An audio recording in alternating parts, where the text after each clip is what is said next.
Hello friends, எப்படி இருக்கீங்க? Welcome to Karthik show. World economic forum பற்றி நீங்கள் கேள்விப்பட்டிருப்பீங்க. இது 1971ஆம் ஆண்டு நிறுவப்பட்ட ஒரு சர்வதேச அமைப்பு. உலகளாவிய பொருளாதாரம், பருவநிலை மாற்றம் மற்றும் தொழில்நுட்பம் போன்றவற்றில் ஏற்படும் முக்கிய சவால்களை மேற்கொள்ள நிறுவப்பட்ட ஒரு அமைப்பு தான் இந்த வேர்ல்ட் எக்கனாமிக் ஃபோரம். இவங்க இந்த மாதம், அதாவது ஜனவரி 2025 அடுத்த 5 வருடங்கள்ல உலகத்தில் ஏற்பட போகும் வேலைவாய்ப்பு மாற்றங்களை பத்தி ஒரு ரிப்போர்ட் வெளியிட்டிருக்காங்க. அதுலயும் முக்கியமா வளர்ந்து வரும் ஏஐ துறையினால அடுத்த 5 வருஷத்துல ஏற்பட போகும் வேலைவாய்ப்பு மாற்றங்களை பத்தி இவங்க இதுல குறிப்பிட்டிருக்காங்க. இவங்க ரிப்போர்ட் பிரகாரம் 2030 இப்ப இருக்கிறது காட்டிலுமே பல வேலைவாய்ப்பு மாற்றங்கள் ஏற்படும் அப்படின்னு சொல்லியிருக்காங்க. இதை பத்தின ஒரு தொகுப்பாக இந்த வீடியோ இருக்க போது வீடியோக்குள்ள போலாம். Stay tuned.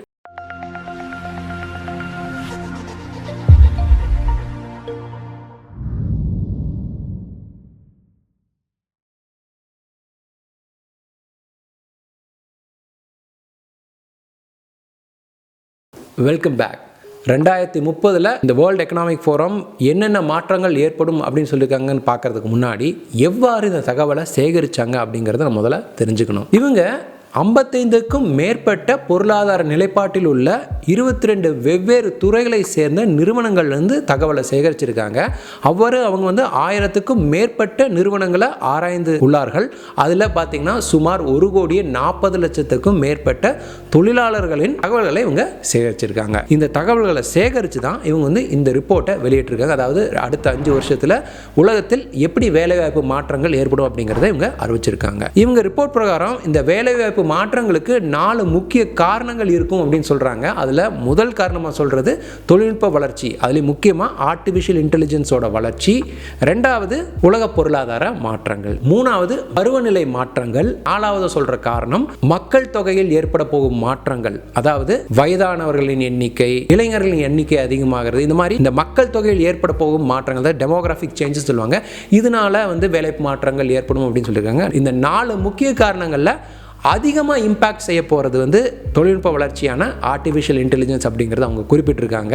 ஸோ அதனால் அதிகபட்சமாக நம்ம அதை பற்றி இந்த வீடியோவில் பார்க்க போகிறோம். மற்ற விஷயங்களை பற்றி டீட்டெயிலாக பார்க்க போகிறதில்ல. சரி, இந்த தொழில்நுட்ப வளர்ச்சியான ஏஐ துறையில் என்ன மாற்றங்கள் ஏற்பட போகுது? இவங்க ரிப்போர்ட் பிரகாரம் அடுத்த 5 வருஷத்தில் ஆர்டிஃபிஷியல் இன்டெலிஜென்ஸோட வளர்ச்சி பார்த்தீங்கன்னா 86% இருக்கும் அப்படின்னு அறிவிச்சிருக்காங்க. அதை அடுத்து இந்த ரோபோட்டிக்ஸ் மற்றும் ஆட்டோமேஷனோட வளர்ச்சி 58% இருக்கும் அப்படிங்கிறத தெரிவிச்சிருக்காங்க.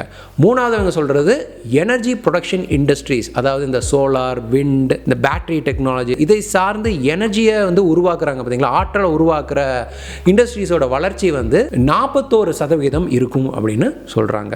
தொழில்நுட்ப வளர்ச்சின்னு சொல்லும்போது இந்த 3 முக்கிய வளர்ச்சி இப்ப இருக்க காட்டிலுமே மிக அதிகமாக இருக்கும் அப்படின்னு சொல்றாங்க. இதனால வேலை வாய்ப்புகளில் பல மாற்றங்கள் ஏற்படும் அப்படிங்கிறத இவங்க சொல்லியிருக்காங்க. ஸோ சராசரியா பார்த்தோம்னா அடுத்த 5 வருஷத்துல இந்த தொழில்நுட்ப வளர்ச்சி மற்றும் அடுத்த 3 விஷயங்கள் நான் சொன்ன பாத்தீங்களா, இந்த பருவநிலை மாற்றம், பொருளாதார வளர்ச்சி, மக்கள் தொகை மாற்றங்கள், இதனால 17 கோடியே புதிய வேலை வாய்ப்புகள் உருவாகும் அப்படின்னு சொல்றாங்க. ஆனா அதே சமயம் இப்ப இருக்கிற 9,20,00,000 வேலை வாய்ப்புகள் மறைந்து போகும் அப்படின்னு இவங்க சொல்லியிருக்காங்க.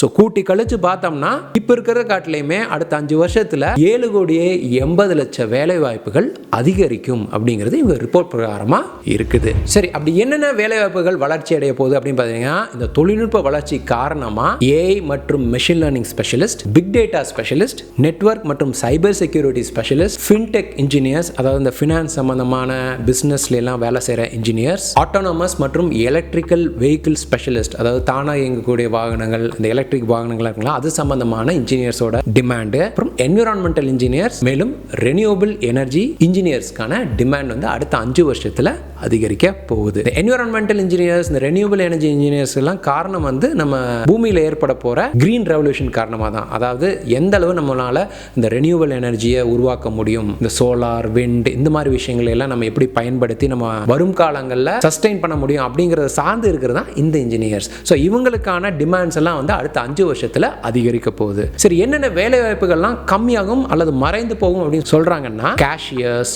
டிக்கெட் கிளர்க்ஸ், அட்மினிஸ்ட்ரேட்டிவ் அசிஸ்டன்ட்ஸ் மற்றும் எக்ஸிகியூட்டிவ் செக்ரட்டரிஸ், பேங்க் டெல்லர்ஸ் மற்றும் இந்த டேட்டா என்ட்ரி கிளர்க்ஸ், இந்த மாதிரி வேலைகள்லாம் முற்றிலும் மறைந்து போகும் அப்படின்னு சொல்றாங்க. ஏன்னா எந்த வேலையை சுலபமாக ஆட்டோமேட் பண்ண முடியுமோ அந்த வேலைகள் எல்லாம் மறைந்து போக அதிக வாய்ப்புகள் உள்ளது அப்படிங்கிறது தான் இவங்களோட ரிப்போர்ட்டோட அவுட்கம்மாக இருக்குது. ஸோ இப்போ உங்களுக்கு வந்து மேலோட்டமாக என்னென்ன வேலை வாய்ப்புகளுக்கான டிமாண்ட் அதிகரிக்க போகுது அப்படிங்கிறது தெரிஞ்சிருக்கும். ஸோ நம்ம என்ன பண்ணணும் அப்படின்னா இந்த தொழில்நுட்ப வளர்ச்சிக்கு ஏற்ப நம்மளோட ஸ்கில் செட்டை வளர்த்துக்க வேண்டியது ரொம்ப அவசியம். இந்த ரிப்போர்ட்டுக்கு உதவிய பல நிறுவன தொழில் அதிபர்களும் ஆராய்ச்சியாளர்களும் இதைத்தான் சொல்லியிருக்காங்க.